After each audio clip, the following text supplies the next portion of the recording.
गणेशाय नमः। बोलो गणेश जी महाराज की जय। बोल रिद्धि सिद्धि मैया की जय। ओम श्री दादुराम सतराम दादुराम सतराम दादुराम सतराम। ओम पार्वती रूपे कालिंदी माँ यमे यमे नमः। ओम श्री श्री हनु हनु हनुमन्ते नमः। ओम हरि मरकट मरकटाय स्वाहा। मेरी माँ तारा को मेरा कोटि कोटि नमन, मेरे पिताश्री को मेरा कोटि कोटि नमन। बोलो जयकारा बोल मेरे श्री गुरु महाराज की जय। बोल साचे दरबार की जय। सियावर रामचंद्र भगवान की जय। पवन सुत हनुमान जी की जय। उमापति महादेव की जय। शिव शंकर पार्वती माता की जय। बो नंदीश्वर बाबा की जय। बोलो कृष्ण कन्हैया लाल की जय। बोल राधा रानी की जय। सभी साधु संतों को, गुरुजनों को, ब्राह्मण वर्गों को मेरा कोटि कोटि नमन। सारे श्रोताओं को मेरा कोटि कोटि नमन, जो इस भागवत में आकर भागवत महापुराण के ज्ञान रसना को, भक्ति रस को सुनकर अपने जीवन को सार्थक बनाने की भरसक प्रयास कर रहे हैं। भागवत पुराण यदि आपने ध्यान पूर्वक सुन लिया तो आपका जीवन सार्थक होना निश्चित तो है ही है, साथ ही साथ मोक्ष के द्वार भी खुल जाएंगे आपके लिए। 84 लाख योनियों से आप एकदम मुक्त हो जाएंगे, जन्म मृत्यु के चक्कर से छूट जाएंगे और प्रभु के वैकुंठ लोक में आपका धाम, वहाँ पर आपका घर निश्चित है। बोलो सियावर रामचंद्र जी की जय। पवन सुत हनुमान जी की जय। अब मैं मेरी माँ सरस्वती से निवेदन करता हूँ कि वे आकर मेरी मुख रसना में वास करें और इस मुख रसना से भागवत पुराण शुक सुधा सागर को पढ़ते समय जो भी वाणी निकले वो धर्म संगत, धर्म परायण हो। वे ही मुझे बुद्धि प्रदान करे ताकि मैं भागवत को खुद भी, स्वयं भी अच्छी तरह से समझ सकूं और बाकी सारे श्रोताओं को भी समझाने का पूरा प्रयास करता रहूं। मेरे हनुमान जी महाराज से निवेदन करता हूँ कि वे आकर मेरे हृदय में आसन ग्रहण करें और सदैव मेरी रक्षा करें, भक्ति दें मुझे, ताकि मैं पूर्ण भक्ति के साथ में हमेशा भक्ति मार्ग पर चलते हुए स्वयं का मार्ग प्रदर्शित करता रहूं और जीवों का भी मार्ग प्रदर्शित करता रहूं, जो आज्ञा मेरे कृष्ण ने मुझे दी है।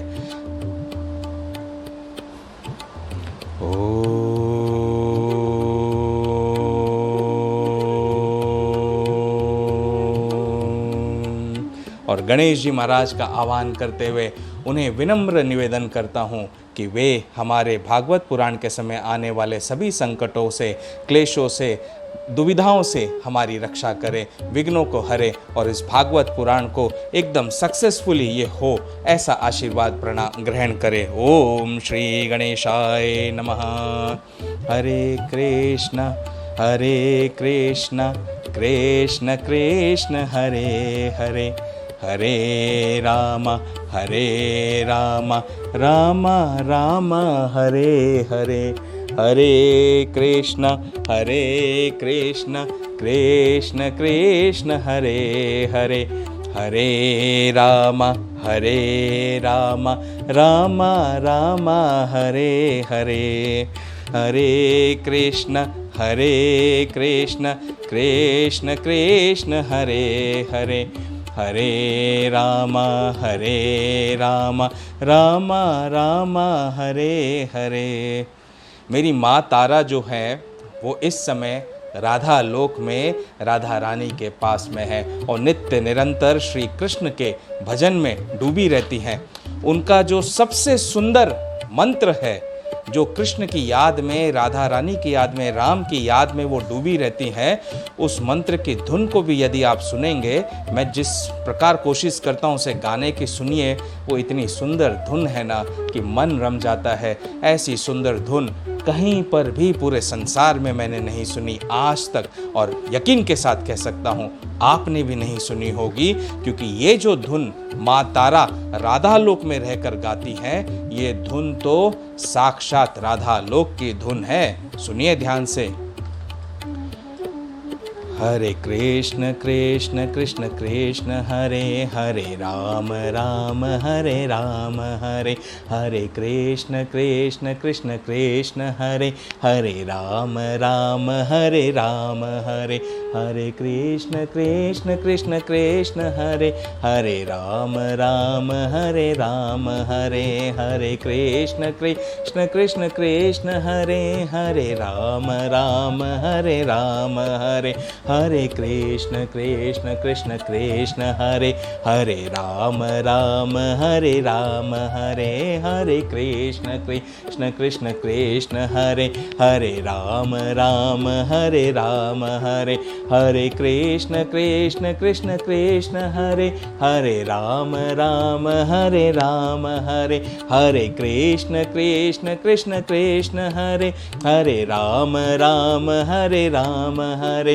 हरे, कृष्ण कृष्ण कृष्ण कृष्ण हरे हरे, राम राम हरे राम हरे हरे, कृष्ण कृष्ण कृष्ण कृष्ण हरे हरे, राम राम हरे राम हरे हरे, कृष्ण कृष्ण कृष्ण कृष्ण हरे हरे, राम राम हरे राम हरे हरे, कृष्ण कृष्ण कृष्ण कृष्ण हरे हरे, राम राम हरे राम हरे हरे, कृष्ण कृष्ण कृष्ण कृष्ण हरे हरे, राम राम हरे राम हरे हरे, कृष्ण कृष्ण कृष्ण कृष्ण हरे हरे, राम राम हरे राम हरे हरे, कृष्ण कृष्ण कृष्ण कृष्ण हरे हरे, राम राम हरे राम हरे हरे, कृष्ण कृष्ण कृष्ण कृष्ण हरे हरे, राम राम हरे राम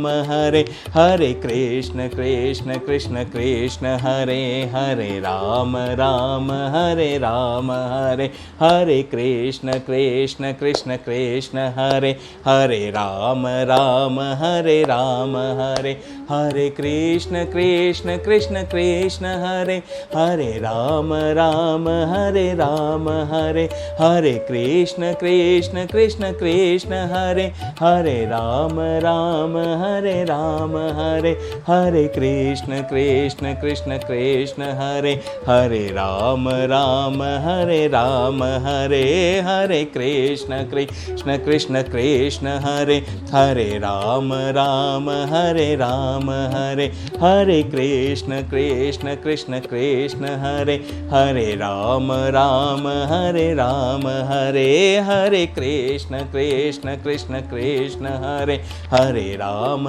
राम हरे राम हरे। बोलो कृष्ण कन्हैया लाल की जय। इस प्रकार माँ तारा का नित्य निरंतर ये जो मंत्र है हरे कृष्ण का, हरे राम का, ये नित्य निरंतर राधा लोक में चलता रहता है।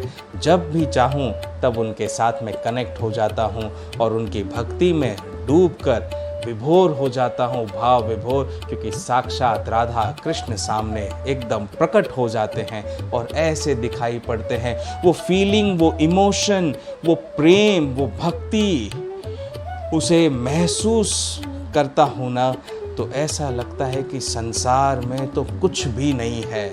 यहाँ तो ये नशभंगुर संसार है, इस संसार में आना ही व्यर्थ है। लेकिन व्यर्थ हम इसलिए नहीं कहते हैं क्योंकि जब जब संसार में हम आते हैं तभी तो भक्ति करने का मौका मिलता है। पृथ्वी पर, धरती पर हर जीव, बड़े से बड़े देवी देवता भी संसार में धरती पर आना चाहते हैं, क्योंकि यहीं पर आकर भगवान की भक्ति का जो आनंद है वो और कहीं नहीं मिल सकता है।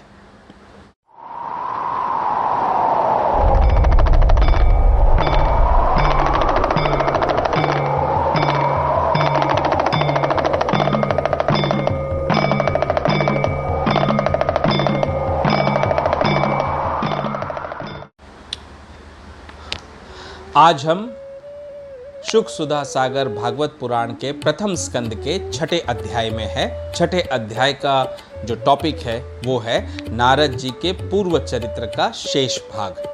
नारद जी के पूर्व चरित्र का शेष भाग हमने पिछले पंचम अध्याय में देखा कि किस प्रकार नारद जी ने व्यास जी के असंतुष्टि जो था उनका मन में, उसके कारण को कैसे बताया और उस असंतुष्ट मन को संतुष्ट करने का क्या उपाय बताया नारद जी ने, वो बताते समय नारद जी ने अपने पूर्व जन्म की कथा बताई कि किस प्रकार वे एक दासी के लड़के के रूप में उनका जन्म हुआ था।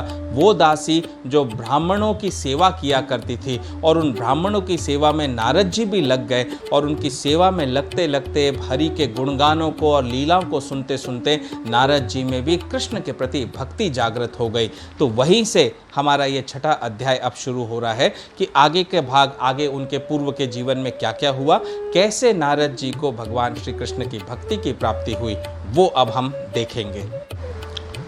तो सूत जी शौनकादि ऋषियों से कह रहे हैं कि शौनक जी, देवर्षि नारद के जन्म और साधन की बात सुनकर सत्यवती नंदन भगवान श्री व्यास जी ने उनसे फिर प्रश्न किया। अब व्यास जी ने फिर नारद जी से प्रश्न किया। कौन सा प्रश्न किया? देखिए, व्यास जी ने पूछा, हे नारद जी, जब आपको ज्ञानोपदेश करने वाले महात्मा गण चले गए तब आपने क्या किया?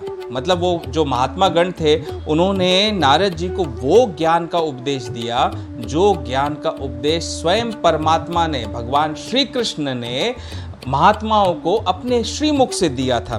तो वो उपदेश देने के बाद जब महात्मा गण चले गए तब नारद जी के जीवन में क्या हुआ, वो व्यास जी पूछ रहे हैं। उस समय तो आपकी अवस्था बहुत छोटी थी।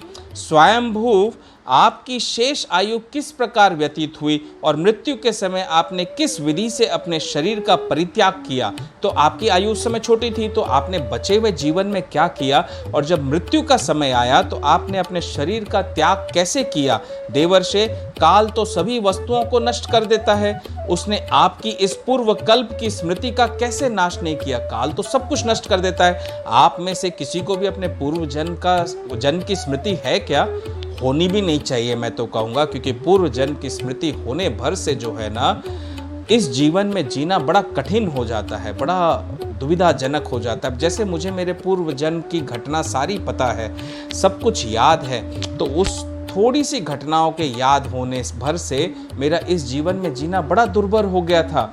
जब इतना दुर्भर हो गया, इतना दुखी हो गया मन कि मैं कैसे जीऊं, तब तो जाके भक्ति का आश्रय मिला। और जब भक्ति का आश्रय मिला, कृष्ण की शरण मिली, कृष्ण के चरण में अपने कर्मों को सबको समर्पण कर दिया, तब तो जाके इस अंतर मन के अंदर असीम शांति की प्राप्ति हुई। और उसके प्राप्ति होते ही भगवान श्री कृष्ण के साक्षात दर्शन हो गए मुझे। तभी तो कहते हैं कि प्रभु की लीलाओं का गुणगान करने से, उनकी भक्ति मात्र करने से प्रभु यूं इतनी सरलता से आपको मिल जाते हैं। भाव शुद्ध होना चाहिए, प्रेम होना चाहिए। तो व्यास जी ने पूछा कि आपने आपके पूर्व कल्प की स्मृति का, पूर्व कल्प यानी जो कल्प अभी चल रहा है उससे पूर्व कल्प में नारद जी का पूर्व जन्म हुआ था, तो उस स्मृति का नाश कैसे नहीं हुआ, उस मेमोरी को डिस्ट्रॉय कैसे नहीं किया गया?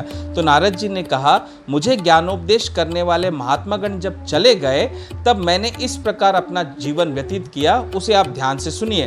यद्यपि उस समय मेरी अवस्था बहुत छोटी थी, मैं अपनी माँ का इकलौता लड़का था। एक तो वह स्त्री थी, दूसरे मूढ़ और तीसरे दासी थी। मुझे भी उसके सिवा और कोई सहारा नहीं था।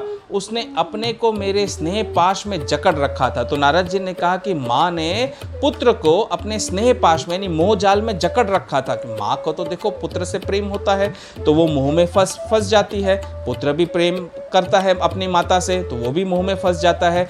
लेकिन जो ज्ञानी होते हैं, जो भक्ति मार्ग पर बहुत आगे बढ़ जाते हैं, उन्हें पता होता है कि इस मोह माया में नहीं फंसना चाहिए। मोह माया से ऊपर एक अलग दुनिया है, वो है प्रेम की दुनिया।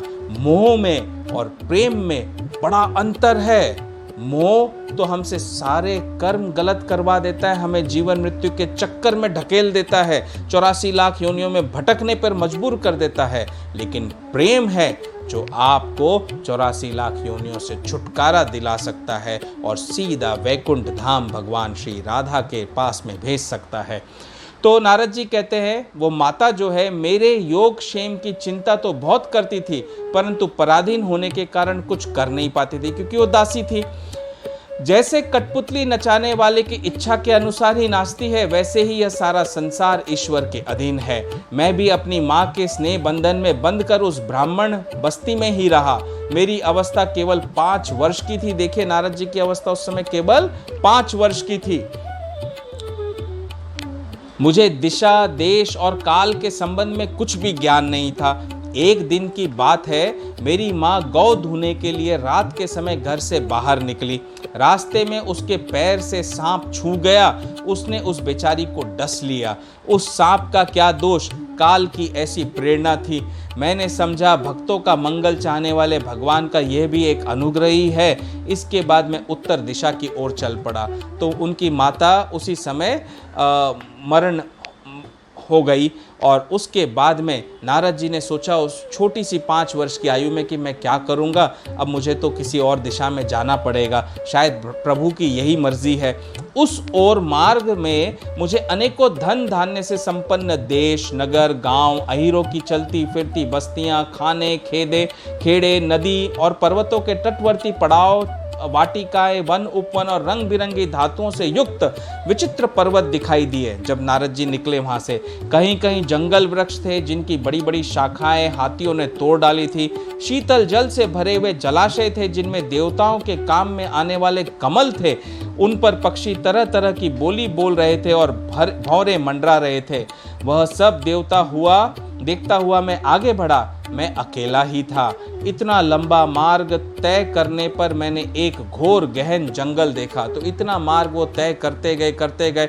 एक छोटा सा बालक है, माँ नहीं है, पिता नहीं है, उसे पता ही नहीं है किस दिशा में जाना है, कहाँ जाना है, दिशा का ज्ञान भी नहीं है। वे तो केवल मार्ग में चलते रहे और मार्ग में चलते चलते कितने ही पर्वत, कितने ही बड़े बड़े गांव, शहर, सब कुछ देखा उन्होंने, लेकिन रुके नहीं। चलते चलते एक स्थान पर आ गए जहां पर आगे बड़ा घना जंगल था। अब घने जंगल को देखकर तो बड़े बड़े डर जाते हैं। ये तो बालक थे। उसमें नरकट, बांस, सेठा, कुश, कीचक आदि खड़े थे। उसकी लंबाई चौड़ाई भी बहुत थी और वह सांप, उल्लू, सियार आदि भयंकर जीवों का घर हो रहा था। वो वन देखने में बड़ा भयावना लगता था। चलते चलते मेरा शरीर और इंद्रियां शिथिल हो गई। मुझे बड़े जोर की प्यास लगी। भूखा तो था ही। वहां एक नदी मिली। उसके कुंड में मैंने स्नान, जलपान और आचमन किया। इससे मेरी थकावट मिट गई। उस विजन वन में एक पीपल के नीचे आसन लगाकर मैं बैठ गया। उन महात्माओं से जैसा मैंने सुना था, हृदय में रहने वाले परमात्मा के उसी स्वरूप का मैं मन ही मन ध्यान करने लगा। भक्ति भाव से वशीकृत चित्त द्वारा भगवान के चरण कमलों का ध्यान करते ही भगवत प्राप्ति की उत्कट लालसा से मेरे नेत्रों से आंसू छलछला आए और हृदय में धीरे धीरे भगवान प्रकट हो गए। तो देखिए, नारद जी को ब्राह्मणों से जो उपदेश मिला था, उस उपदेशानुसार वे पीपल के पेड़ के नीचे आसन लगाकर बैठ गए और भगवान के ध्यान में मग्न हो गए। जैसे ही प्रभु के ध्यान में मग्न हुए, वैसे ही उनके अंतर मन में भक्ति का प्रादुर्भाव हुआ और मन पुलकित हो उठा। हृदय अत्यंत शांत और शीतल हो गया। उस आनंद की बाढ़ में मैं ऐसा डूब गया कि मुझे अपना और ध्येय वस्तु का तनिक भी ध्यान न रहा। आंखों से अश्रु बहने लगे। जब भक्ति हम करते हैं ना और प्रभु की लीलाओं का गुणगान करते हैं, तो उनके बारे में सोचते हुए, विचारते हुए, भक्ति कीर्तन करते समय आंखों से अश्रु अपने आप निकलने लग जाते हैं। और उस समय जो आंखों से अश्रु निकलते हैं, वे ठंडे आंसू निकलते हैं। आप हमेशा उसको ना ऑब्जर्व करके देखना, ठंडे आंसू, और ऐसे जब आप दुख करके रोगे तो गर्म आंसू निकलते हैं। तो इनमें फर्क होता है, भक्ति के आंसू में और दुख के आंसू में।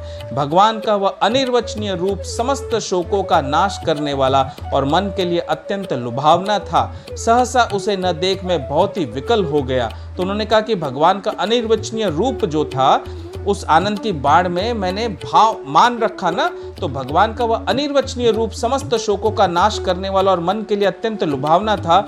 सहसा उसे न देख मैं बहुत ही विकल हो गया और मनमनसा होकर आसन से उठकर खड़ा हो गया। मैंने उस स्वरूप का दर्शन फिर करना चाहा, तो उस भक्ति के ध्यान में 2 पल के लिए भगवान का वो रूप उन्हें दिखाई दिया और रूप दिखाई देते तुरंत ओझल हो गया। जैसे ही प्रभु का रूप ओझल हुआ तो नारद जी एकदम विकल हो गए।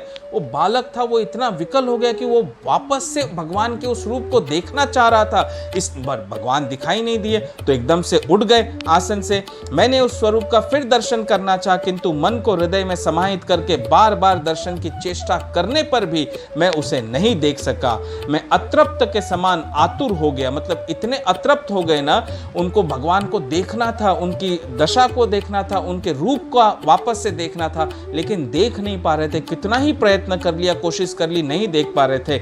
इस प्रकार निर्जन वन में मुझे प्रयत्न करते देख स्वयं भगवान ने, जो वाणी के विषय नहीं है, बड़ी गंभीर और मधुर वाणी से मेरे शोक को शांत करते हुए कहा। तब भगवान ने नारद जी से कहा, खेद है कि इस जन्म में तुम मेरा दर्शन नहीं कर सकोगे। देखो, जो भक्त भगवान के दर्शन करना चाहता है उसे भगवान ने एकदम से कैसा हिट मार दिया कि खेद है कि इस जन्म में तुम मेरे दर्शन नहीं कर सकोगे। जिनकी वासनाएं पूर्णतया शांत नहीं हो गई है, उन अध कचरे योगियों को मेरा दर्शन अत्यंत दुर्लभ है। निष्पाप बालक, तुम्हारे हृदय में मुझे प्राप्त करने की लालसा जागृत करने के लिए ही मैंने एक बार तुम्हें अपने रूप की झलक दिखाई थी। क्यों दिखाई प्रभु ने नारद जी को एक दो पल के लिए अपने रूप की झलक? ताकि नारद जी के अंतर मन में प्रभु को वापस देखने की लालसा बढ़ जाए, वो भक्ति उनके अंतर मन में और बढ़े, इसलिए दिखाई।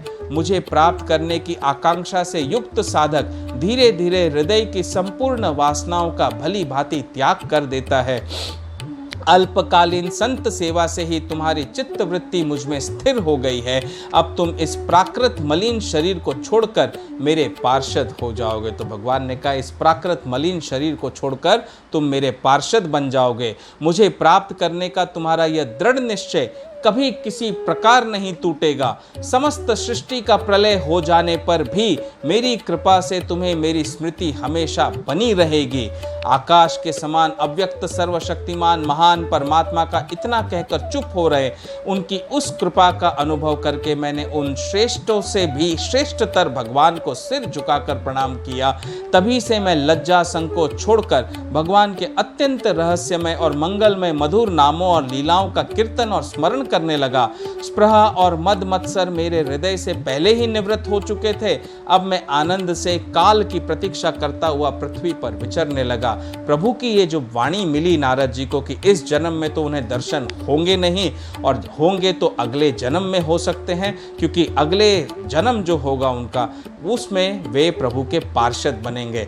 तो वे अपने काल का इंतजार करने लगे कि कब वो समय आएगा जब उस शरीर को वो त्यागेंगे और प्रभु के पास जाकर, उनके धाम में जाकर उनके पार्षद बनेंगे। व्यास जी, इस प्रकार भगवान की कृपा से मेरा हृदय शुद्ध हो गया, आसक्ति मिट गई और मैं श्री कृष्ण परायण हो गया। कुछ समय बाद जैसे एकाएक बिजली कांद जाती है, वैसे ही अपने समय पर मेरी मृत्यु आ गई। मुझे शुद्ध भगवत पार्षद शरीर प्राप्त होने का अवसर आने पर प्रारब्ध कर्म समाप्त हो जाने के कारण 5 भौतिक शरीर नष्ट हो गया। कल्प के अंत में जिस समय भगवान नारायण एकार्णव प्रलयकालीन समुद्र के जल में शयन करते हैं, उस समय उनके हृदय में शयन करने की इच्छा से इस सारी सृष्टि को समेटकर ब्रह्मा जी जब प्रवेश करने लगे, तब उनके श्वास के साथ मैं भी उनके हृदय में प्रवेश कर गया। तो देखो, प्रलय काल के समय जब भगवान प्रलय काल के समुद्र में शयन करने लगे और ब्रह्मा जी जब उनके अंतर मन में घुसने लगे, उसी समय ब्रह्मा जी के श्वासों के द्वारा नारद जी ने भी प्रभु के हृदय में प्रवेश कर लिया। एक सहस्त्र चतुर्युगी बीत जाने पर जब ब्रह्मा जी जागे और उन्होंने सृष्टि करने की इच्छा की, कब जागे ब्रह्मा जी? एक सहस्त्र चतुर्युगी बीत जाने पर। चतुर्युगी यानी सतयुग, त्रेता युग, द्वापर युग, कलयुग, यही लाखों वर्ष होते हैं। इन लाखों वर्ष का एक चतुर्युगी होता है। ऐसे एक सहस्त्र यानी 1000 चतुर्युगी बीत जाने पर जब ब्रह्मा जी जागे, तब उनकी इंद्रियों से मरीचि आदि ऋषियों के साथ मैं भी प्रकट हो गया। तभी से मैं भगवान की कृपा से वैकुंठ आदि में और तीनों लोकों में बाहर और भीतर बिना रोक टोक विचरण करता हूँ। मेरे जीवन का व्रत भगवत भजन अखंड रूप से चलता रहता है। भगवान की दी हुई उस स्वर ब्रह्म से विभूषित वीणा पर तान छेड़कर मैं उनकी लीलाओं का गान करता हुआ सारे संसार में विचरण करता हूँ। तो जो वीणा है नारद जी की, उस नारद जी की वीणा में तान करते हुए नारायण नारायण श्रीमन नारायण नारायण नारायण, भगवन नारायण नारायण नारायण। ऐसे नारायण नारायण गाते हुए वे विचरते रहते हैं। जब मैं उनकी लीलाओं का गान करने लगता हूँ तब वे प्रभु, जिनके चरण कमल समस्त तीर्थों के उद्गम स्थान है और जिनका यशोगान मुझे बहुत ही प्रिय लगता है, बुलाए हुए की भांति तुरंत मेरे हृदय में आकर दर्शन दे देते हैं। जब जब वे याद करते तब तब वे प्रभु के दर्शन हृदय में हो जाते हैं। जिन लोगों का चित्त निरंतर विषय भोगों की कामना से आतुर हो रहा है, उनके लिए भगवान की लीलाओं का कीर्तन संसार सागर से पार जाने का जहाज है। वह मेरा अपना अनुभव है। ये नारद जी का स्वयं का अनुभव है कि जिनका जो ध्यान है ना विषय में लगा हुआ है, कामनाओं में लगा हुआ है, तो वहाँ से निकलने का जो मार्ग है वो भगवान की भक्ति का मार्ग है, भगवान के चिंतन का मार्ग है। वो उनका स्वयं का अनुभव है, ये नारद जी ने कहा। और ये मेरा भी अनुभव है, कौस्तुभ मणि का अनुभव है, क्योंकि मैंने भी भगवान की वही भक्ति मुझे प्राप्त हुई प्रभु के कृपा दृष्टि से। मेरे हनुमान जी मेरे बाबा, मेरे गुरु हैं, उनकी कृपा दृष्टि से मुझे प्रभु की वो भक्ति प्राप्त हुई है कि जब जब उनका ध्यान करता हूँ इस हृदय में उनके दर्शन हो जाते हैं। जब जब वे मेरा ध्यान करते हैं वे मुझे इस शरीर से निकाल कर कहाँ कहाँ ब्रह्मांडों के ब्रह्मांडों में ले जाते हैं और इतना ज्ञान देते हैं, इतना ज्ञान देते हैं, पूछिए मत। पग पग पर मेरा ध्यान रखते हैं। ये मेरा स्वयं का एक्सपीरियंस है। आप मेरे साथ जुड़े रहेंगे तो आप समझेंगे, सुनेंगे, जानेंगे कि कहाँ कहाँ प्रभु मुझे ले गए, कैसे कैसे वे ज्ञान देते हैं और भक्ति के मार्ग को प्रशस्त करते हैं।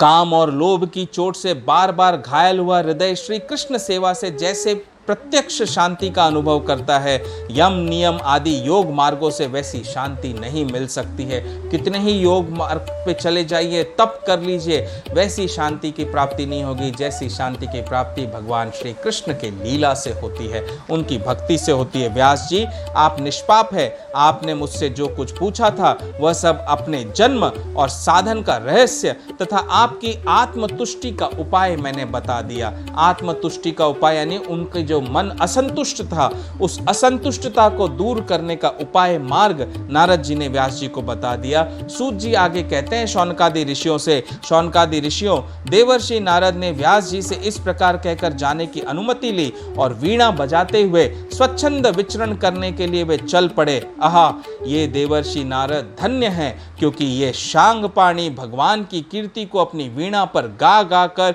स्वयं तो आनंद मग्न होते ही हैं, साथ साथ इस त्रिताप तप्त जगत को भी आनंदित करते रहते हैं। तो इतने भाग्यशाली देवर्षि नारद वीणा की तान बजाते हुए संसार भर में ही नहीं पूरे ब्रह्मांड में एकदम निश्चंद विचरते रहते हैं और उन्हें कोई रोक टोक नहीं है, वो हर कोने कोने में जा सकते हैं। ये सही बात कही हुई है भागवत में, क्योंकि इसे मैंने स्वयं अपनी साक्षात आंखों से दृष्टि से देखा हुआ है। और जब आत्मा इस शरीर से बाहर निकलती है उस समय भी मैंने देखा है कि नारद जी जब वीणा की तान छेड़ते हैं और नारायण नारायण का जाप कीर्तन उनके मुख से निकलता है, सारा संसार ब्रह्मांड त्रैलोक्य नाचने लग जाता है, वो ढोल नगाड़े बजने लग जाते हैं, वो भक्ति की रसधारा ऐसी बहती है कि स्वयं आप इतने उसमें डूब जाएंगे कि आपको संसार से वैराग्य हो जाएगा।